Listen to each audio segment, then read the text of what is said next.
Hi guys! Happy Monday and happy weekend. Time check, it is 6:32. Kaya tayo ng breakfast. Ito ang ating breakfast ngayong umaga. Siyempre naman, alam namang gabi. Ito ang ating Reese's Puff Bats, limited edition. Ayan guys, nilagyan na natin ng milk. And then ang ating black coffee. Kain tayo guys. Masakit talaga yung buong katawan ko, lalo na yung aking wet poo. Dahil sa ating exercise ng Wednesday. Pati yung aking tiyan, lahat masakit guys. Dun sana ako kakain sa kitchen, pero matigas yung silya natin dun. Kaya dito tayo sa dining room. So, ito ang peanut butter na Reese's limited edition na bats. Yung design niya parang bat. I think this is, nirelease nila to nung Halloween last year. Expiration is June 2025.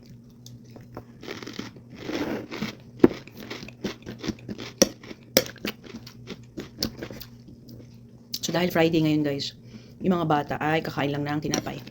Si Bunso tapos nang kumain, si Dati tapos na din. Tayo ay nagbe-breakfast na para maghatid kay Bunso.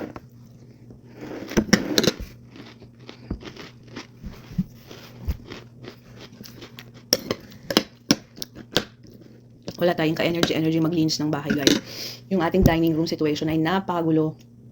Papatak sa inyo ang ating maduming bahay. Hindi pa ako nakakapaglinis dahil nung weekends ay nabisi nga tayo sa tournament ni ate. Hanggang Monday. And then nagtrabaho pa tayo, right? Nagtrabaho pa tayo simula ng Tuesday hanggang ngayon Friday. So wala tayong pagkakataong maglinis.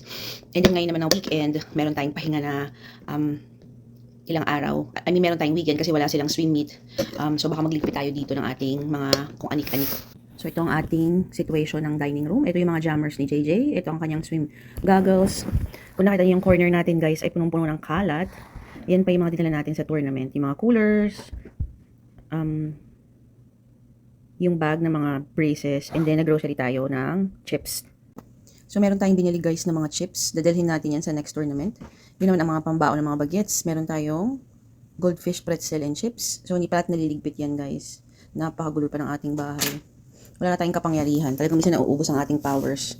And then, meron na ako dong muffin liners. Kasi nga, sa next tournament, magbibig tayo ulit. Magdadala siguro tayo ng brownies and cookies. And then, bumili ako ng, ito guys, spam for baking. Perfect release. Ayan, para pag gumawa tayo ng bundt cake, spray lang natin yan at madali nating matatanggal. Ha? Okay guys, ipagpatuloy natin ang ating breakfast. Sobrang sakit talaga ng aking peaches. Hinihirap din ako maglagay ng medyas guys. Kailangan tayong nakaupo.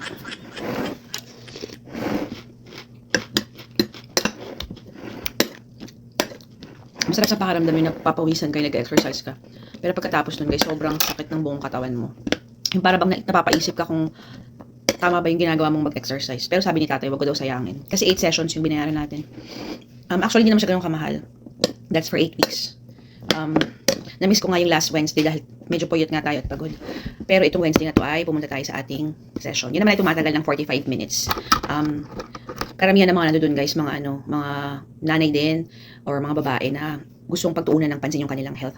Meron ako dong isa sa grupo namin, mag-asawa sila. I think they're already in their 60s. Nakaka-inspire lang kasi talagang hindi nila pinapabayaan yung kanilang. Hi guys, I am back. Naitid natin si Bunso, si Daddy naman, si Ate ay nakaalis na din. So ang ating first patient ay around 9 o'clock pa. So uwi muna tayo sandali sa bahay para maglinis ng ating mga kakalatan. So talagang masakit yung aking likuran guys, yung aking peaches. Hirap ako maglagay ng medyas. So aray ako ng aray, si Ate natatawa na sa akin. Ganyan talaga guys kapag matagal tayong natigil sa exercise tapos nagbalik tayo sa routine. Yung buong katawan mo sobrang sakit. Pero kailangan pa rin natin kumilos-kilos dahil tayo ay may trabaho pa ngayon. Hindi, marami pa tayong mga obligasyon sa bahay. So kahapon habang tayo nagtatrabaho sa facility, hirap akong maupo sa silya kapag mababa. Tapos matigas, yung walang cushion. Sobrang sakit talaga guys. Yung tender, hindi ko mapaliwanag kasi masakit yung katawan ko. Pero ganun pa man, syempre nagpapasalamat tayo dahil tayo ay nagkakaroon ng time para sa ating exercise, sa ating self-care. Yun yung time para guys, yung lahat ng stress natin, doon natin ibinubuo sa exercise. However, pagkatapos mag-exercise, nasa-stress naman tayo dahil masakit ang katawan natin. But it's a good pain. So, okay lang yan. Niloloko ko si tatay, sabi ko titigil ko na itong kalokohan na to. Sabi niya, huwag mong sayangin yung binayad mo dyan. Tsaka gusto mo yan, ginusto mo yan, kaya panindigan mo yan. So, next Wednesday ulit, ang ating session. Sana ay makapunta ulit tayo. Kapag sobrang pagod naman guys, yung kunwari nagtrabaho ako maghapon, tapos pakiramdam ko parang wala na akong kayang ibigay na powers, eh hindi tayo pupunta talaga. Like kagabi, Maaga akong natulog guys. Pagdating nila daddy galing sa practice ng swimming ni JJ, tulog na ako. Normally, inaantay ko silang makauwi sa bahay. Yung bang parang hindi ka komportable, hindi ka mapakali kapag wala pa sila sa bahay. Kasi lagi ko silang inaambangan. Pinapagluto ko paminsan ng pagkain si Bunso. Pero kagabi talaga guys, pagkatapos kong mag-dinner. Sabay kami ni ating kumain ng dinner, no? Ang ating ulam ay tinolang manok. Pagkatapos nun talagang nagigpit lang ako ng kitchen. Tapos sabi ko kay ate, aakyat na ako dahil sobrang pagod at masakit ka ang ating buong katawan. So ganun lang, no? Kapag kapagod magpahinga. So yung kitchen natin ay medyo malinis na. Na-unload na ni ate yung mga clean dishes. Wala namang masyadong kumain ngayon. Actually, si tatay lang ang kumain ng rice. Si daddy hindi talaga pwedeng hindi kumakain ng rice. Dahil alam niyo na sa trabaho namin, hindi kami nakakakain talaga ng disente. Kapag lunch, ano lang kami, granola bar, minsan cookies, minsan tinapay. So sinisigurado natin na pagpasok ni tatay ay busog siya. So kahapon nagluto tayo ng dalawang putahe.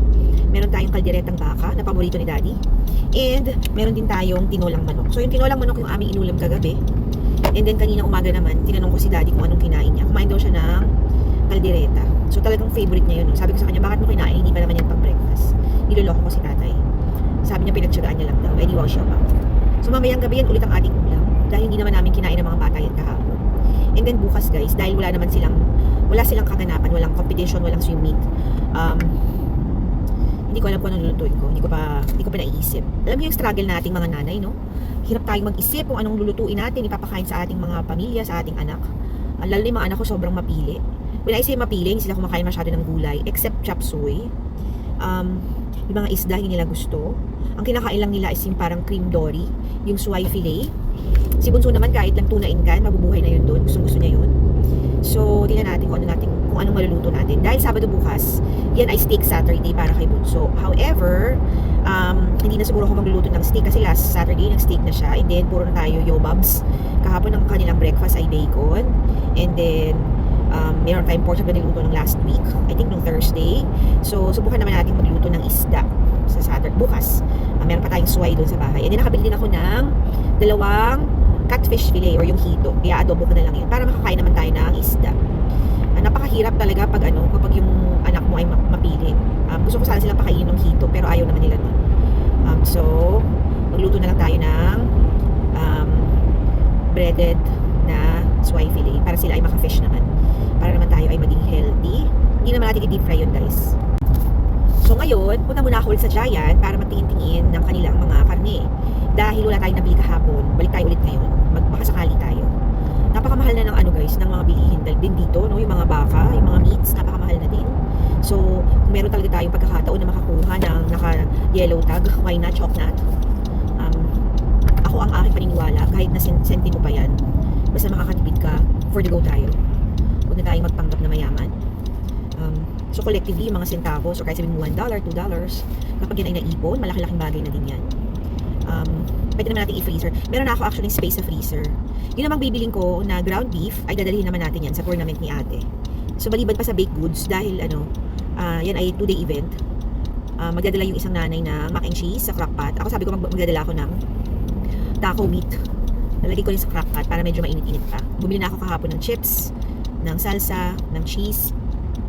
And then yung beef na lang. Meron pa ako sa bahay actually. Pero hindi nga kakasya yun dahil marami nga kami. Like I said, 11 players, plus their parents, plus yung coaches pa. And ako naman guys, pag kaya naman natin, hindi naman tayo gipit na gipit, no?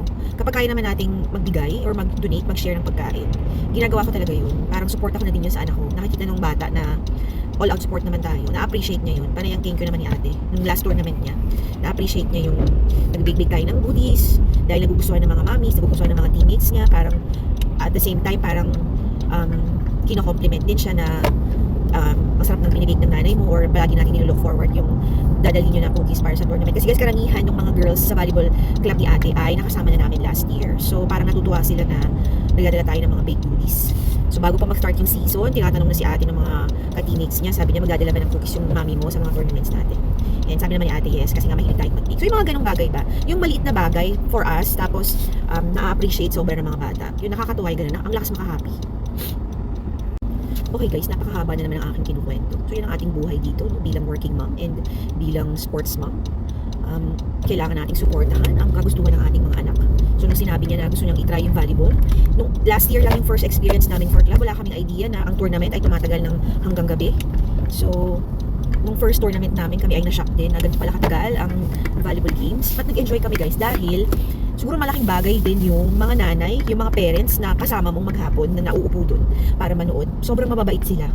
Ano sila talaga, very supportive din, napaka-involved din nila. So it helps na yung ka-teammates ni ate, yung mga parents nun, or yung pamilya nila ay kasundo mo. Otherwise, baka sabihin ko kay ate na huwag ka na mag-volleyball dahil mga etsuserang pala kaya mga magulang ng mga teammates mo. But mababait talaga sila guys. Wala akong masabi. Kung gaano yung binibigay naming support sa kay ate, ganun din yung mga parents dun. Like nung Sunday nga, no, nag-snowstorm, right?